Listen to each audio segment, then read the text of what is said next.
Premier invité d'RTL Soir, Jean-Marie Le Pen, président d'honneur du Front National. Bonsoir. Bonsoir. Vous êtes en ligne de Grenoble pour rencontrer des militants dans le cadre des municipales et des européennes. On va parler de Dieudonné avec vous dans un instant, évidemment.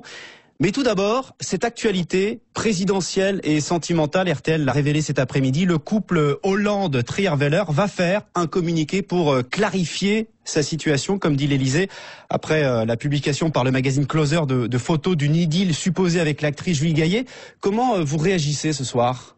C'est pas quand on prend le risque de mettre à l'Élysée la troisième dame, évidemment on s'expose à ce genre d'insinuation ou d'affirmation. Si Monsieur Hollande était comme tout le monde un président marié et père de ses enfants, et voilà, il n'y aurait pas de problème. Le problème donc pour vous, c'est qu'il n'était pas marié?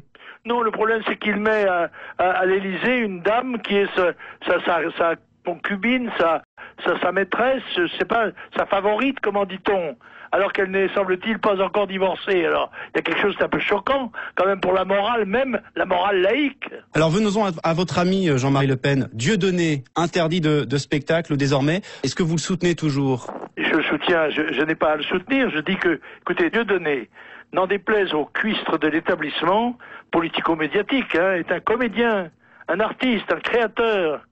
Et il faut avoir une certaine mauvaise foi pour nier que ce genre satirique a toujours déplu aux puissants. C'est de la satire. Alors, Dieudonné exerce son talent satirique tous azimuts, mais on sait qu'il a des cibles qui sont tabous.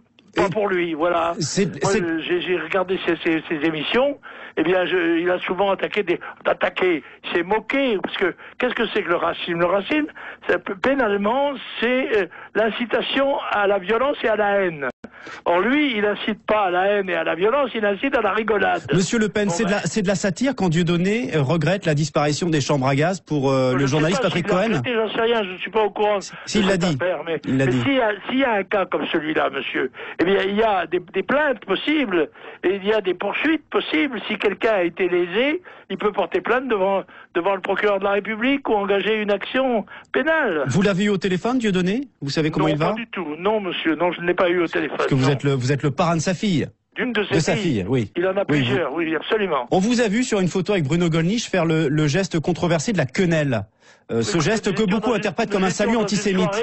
Nous étions dans une soirée privée, et sans doute le jeune homme a eu tort de de le rendre public. Mais enfin, je voudrais qu'on me dise quand même que M. Valls nous explique ce qui fait de ce geste un geste nazi.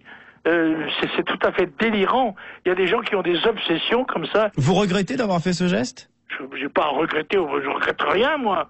Non, rien de rien. Non, je ne regrette rien. C'est ma liberté. Je fais ce que je veux, quand je veux. Votre fille Marine a dit... Qui me l'interdirait? Au nom de quoi? Votre fille Marine a dit qu'il valait mieux éviter de faire ce genre de geste. Il peut-être bien, mais ma fille Marine dit ça 3 mois après que moi j'ai eu cette photo. Encore une fois, Marine Le Pen ne me donne pas de consignes dans ce domaine-là. Voilà, ce n'est pas parce que ça déplaît à M. Valls et que M. Valls dit que c'est un geste nazi, ce qui est grotesque. Écoutez, vous avez vu le public de Dieudonné? Vous avez vu Dieudonné lui-même? Est-ce qu'il a la tête d'un chef nazi? Est-ce que son public vous fait penser au SS ou au SA du Parti National Socialiste Allemand? Les bras vous en tombent. Le véritable provocateur dans cette affaire a été M. Valls.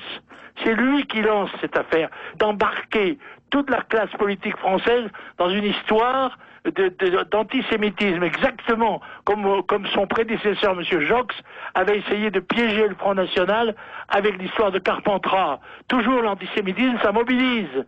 Et par conséquent, on est considéré à ce moment-là comme un nazi, désigné comme tel. Et comme c'est canonné depuis 70 ans, eh bien on est victime. Voilà la vérité. Vous êtes en campagne en ce moment pour les européennes. Vous êtes vous-même candidat en Provence-Alpes-Côte d'Azur à 85 ans. D'ailleurs, est-ce bien raisonnable, franchement? Oui, c'est très raisonnable, oui. Si vous voulez faire une partie de bras de fer avec moi, vous allez voir si je suis encore en forme. Vous faites campagne. On parle assez peu des municipales et des européennes. Vous le regrettez? Oui, je le regrette. Je crois que le peuple français a intérêt à se mobiliser autour de ces consultations, parce que c'est de son sort et de son avenir qu'il s'agit. Et il est gravement handicapé par les politiques qui ont été menées jusqu'à présent. Le président de l'UMP, Jean-François Copé, mise beaucoup sur les prochaines municipales. Il a raison, il va y avoir une vague... Il attend une vague bleue, il risque d'avoir une vague bleu marine. Merci beaucoup, Jean-Marie Le Pen.